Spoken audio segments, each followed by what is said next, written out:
Hello everyone, welcome to पल पल GK. आज के सेशन में हम WTO पर अपना थर्ड सेशन लेंगे and we would be discussing GATS, that is general agreement on trade and services, TRIPS, that is trade related aspect of intellectual property rights, and TRIMS, that is trade related investment measures. WTO से related agreements and terms पे straight away question expect किए जा सकते हैं examination में। हमने अपने पहले 2 सेशंस में introduction to WTO, agreement on agriculture, NAMA, MFN, national treatment, special safeguard mechanism, sanitary and phytosanitary measures, anti dumping, countervailing duties and trade facilitation cover कर लिए हैं। इस सेशन में will discuss GATS, TRIMS and TRIPS.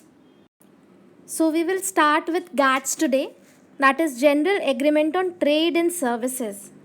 So this GATS is for liberalization of trade and services sector. International trade में services sector के liberalisation के लिए ये एग्रीमेंट है। इससे पहले हमने GATT पे भी डिस्कशन किया हुआ है, GATT, that was general agreement on tariff and trade. ये एग्रीमेंट इंटरनेशनल ट्रेड में सिर्फ गुड्स से डील करती थी, सर्विसेज यहाँ कवर्ड नहीं थे, and so for services we have GATS. Important agreement है, आज की डेट में बहुत ही रेलिवेंट है बिकॉज सर्विस सेक्टर का इम्पोर्टेंस बहुत बढ़ गया है आज वर्ल्ड इकोनॉमी में। बिफोर मूविंग अहेड, एक बार हम गुड्स और सर्विसेज में डिफरेंस देख लेते हैं।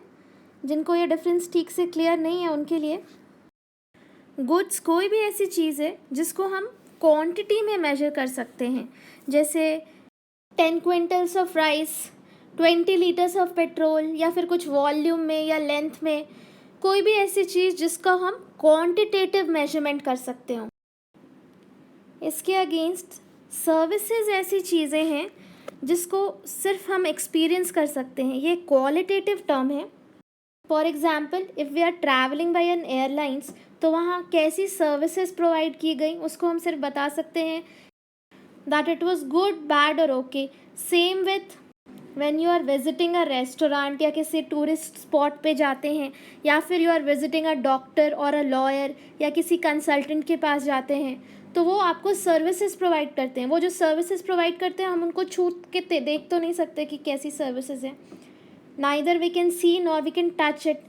सर्विसेज कोई भी ऐसी चीज़ जो हम सिर्फ एक्सपीरियंस कर सकते हैं, दैट इज़ कॉल्ड सर्विस। तो इंटरनेशनल ट्रेड में agreement on trade and services GATS के अंदर कवर्ड हैं। 4 modes of supplying services is defined under it. ये 4 मोड्स कौन कौन से हैं? First one is cross border supply, then consumption abroad, commercial presence, and presence of natural person or movement of natural persons. All the 4 modes of GATS are very important. सबसे पहले mode 1 देखते हैं, cross border supply. इसमें services move from one national territory to another national territory. यहाँ सिर्फ services का flow होता है across national boundaries, service provider move नहीं करता है। फॉर एग्जाम्पल, IT सर्विसेज को देखते हैं, अपने कंट्री में बैठे बैठे हम फॉरेन क्लाइंट्स को सर्विसेज प्रोवाइड करते हैं, IT सर्विसेज प्रोवाइड करते हैं। सो ये हमारा मोड 1 में आएगा। देन अदर एग्जांपल्स हैं, आजकल फॉर एग्जांपल डॉक्टर्स जो हैं वो पेशेंट के रिपोर्ट मंगवा लेते हैं ओवर इंटरनेट और अदर मीन्स, एंड फ़ोन के ऊपर दे कैन गिव डायग्नोसिस। तो यहाँ भी सर्विसेज फ्लो करती है अक्रॉस बॉर्डर। फिर कोई भी ऑनलाइन कोर्स अगर फॉरेन यूनिवर्सिटी है वो इंडिया में ऑफ़र कर रही है, तो वो जो सर्विसेज है, एजुकेशनल सर्विसेज है, वो प्रोवाइड कर रही है across the border, but only services का फ्लो हो रहा है। So this is called cross border supply. Second mode है कंजम्पशन अब्रॉड। यहाँ जो कंज्यूमर है जिसको कंजम्पशन करना है वो मूव करता है across the national boundaries.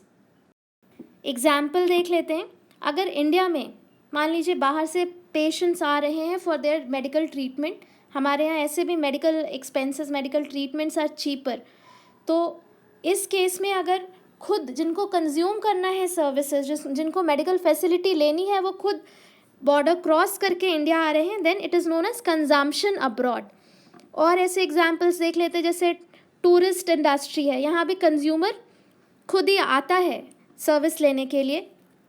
Then जो स्टूडेंट्स हैं वो अगर बाहर जाते हैं, दूसरे कंट्री में जाते हैं और वहाँ फॉरेन यूनिवर्सिटीज़ में they get enrolled for higher studies, then this is also consumption abroad. यहाँ सर्विसेज लेने के लिए consumer moves across the national boundaries. Now let's come to the third mode of GATS which is known as commercial presence. यहाँ जो service का supplier होता है, that is जो सेल ऑफ करना है जिनको सर्विस, वो अपना टेरिटोरियल प्रेजेंस बनाते हैं दूसरे कंट्री में जाके, वहाँ जाके वो अपने सर्विसेज एक तरह से एक्सपोर्ट कर रहे हैं। जैसे अगर फॉरेन यूनिवर्सिटीज़ अपने ब्रांच इंडिया में आके खोल दे, तो वो अपना टेरिटोरियल प्रेजेंस प्रोवाइड कर रही है इंडिया में, दूसरे कंट्री में जहाँ उसको सर्विसेज एक्सपोर्ट करना है। इसी तरह से foreign airlines if they want to operate in India, जैसा कि दे वांट कि हम अपना एफडीआई एयरलाइन सेक्टर के लिए, बैंकिंग सेक्टर के लिए ज़्यादा ओपन करें, उनको ज़्यादा परमिशन दें that they can also operate from here, तो ये सब कमर्शियल प्रेजेंस में आएगा।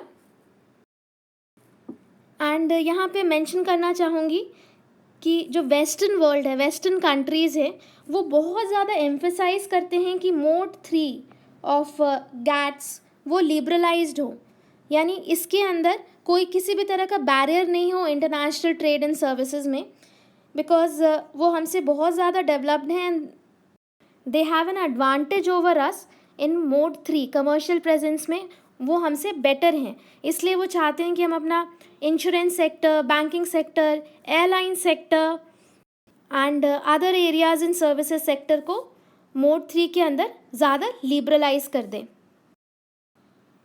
नेक्स्ट देखते हैं mode 4, that is presence of natural person और movement of natural person.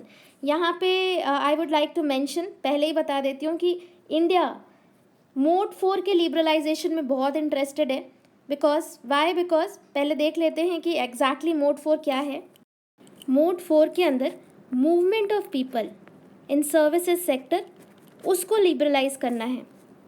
That is services sector में जो हमारे प्रोफेशनल्स हैं, डॉक्टर्स हैं, लॉयर्स हैं, अकाउंटेंट्स हैं, इंजीनियर्स हैं, या फिर आईटी सर्विसेज में जो हमारे लोग हैं, टीचर्स हैं, उनका मूवमेंट ईजी होना चाहिए, उनके मूवमेंट पे कोई रेस्ट्रिक्शन नहीं होना चाहिए अक्रॉस द बॉर्डर्स। वो आराम से कहीं भी किसी भी कंट्री में जाके एम्प्लॉयमेंट परमानेंट बेसिस पे एक्सेस कर सके। तो ये हमारा मोड 4 इसके लिबरलाइजेशन की बात करता है। एंड इंडिया को इसमें एडवांटेज है because we have a rich pool of professionals, efficient professionals who can seek job और employment in the international market. So ये हमारे 4 मोड्स ऑफ गैट्स थे। Now let's move on to the next topic, trade related aspects of intellectual property rights, जिसको TRIPS भी कहते हैं। ये WTO का अग्रीमेंट है ऑन इंटेलेक्चुअल प्रॉपर्टी राइट्स के ऊपर ये अग्रीमेंट है। एंड इंटेलेक्चुअल प्रॉपर्टीज़ के अंदर it covers 7 areas. These are, first है copyrights and related rights, then trademarks, third is geographical indicators, industrial designs, then patents, layout designs of integrated circuits, and undisclosed information. So these are the areas of trade related aspects of intellectual property rights.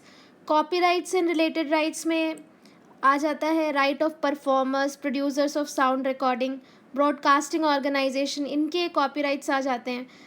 Then trademarks के अंदर service marks included हैं।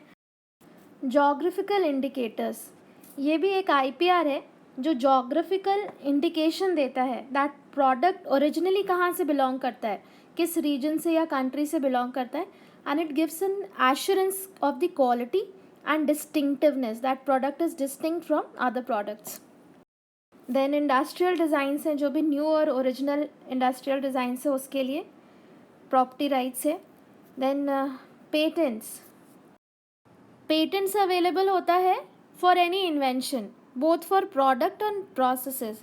Technology के field में process या product के ऊपर patent लिया जा सकता है जो नया हो, इनोवेटिव हो। इसके अलावा plant protection of new varieties of plant, ये भी इंक्लूडेड है पेटेंट्स में।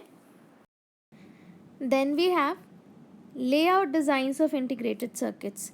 लेआउट जिसको हम टोपोग्राफी भी बोलते हैं, इंटीग्रेटेड सर्किट्स यानी इलेक्ट्रॉनिक सर्किट्स में जो आईसीज यूज़ करते हैं, उसका layout design is also covered under intellectual property rights. Then the last one is undisclosed information. ये इंक्लूड करता है trade secrets and test data. तो ये सारे डिफरेंट एरियाज़ हैं जो WTO के एग्रीमेंट के अंदर कवर्ड अप हैं for intellectual property rights in international trade, and that's why it's called as trade related aspect of intellectual property rights और TRIPS. Trade related investment measures, and this is also known as TRIMS.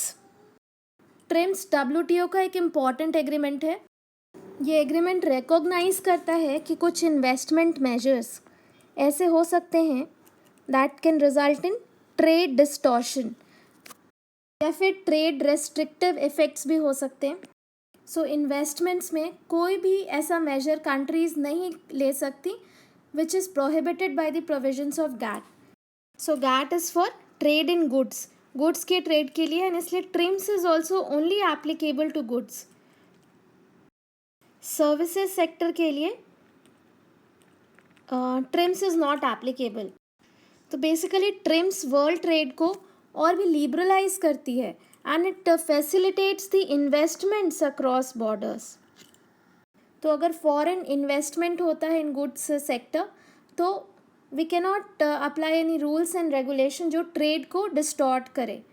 जैसे मान लीजिए किसी ने यहाँ पे कुछ investment किया बाहर से और हमने लोकल कंटेंट का रिक्वायरमेंट लगा दिया कि आपको लोकली ही कंटेंट लेना है, तो कुछ रेस्ट्रिक्शंस हैं जो हम इन्वेस्टमेंट्स में नहीं लगा सकते, जैसे लोकल कंटेंट रिक्वायरमेंट है, ट्रेड बैलेंसिंग रिक्वायरमेंट्स हैं, फॉरेन एक्सचेंज बैलेंसिंग रिक्वायरमेंट्स हैं।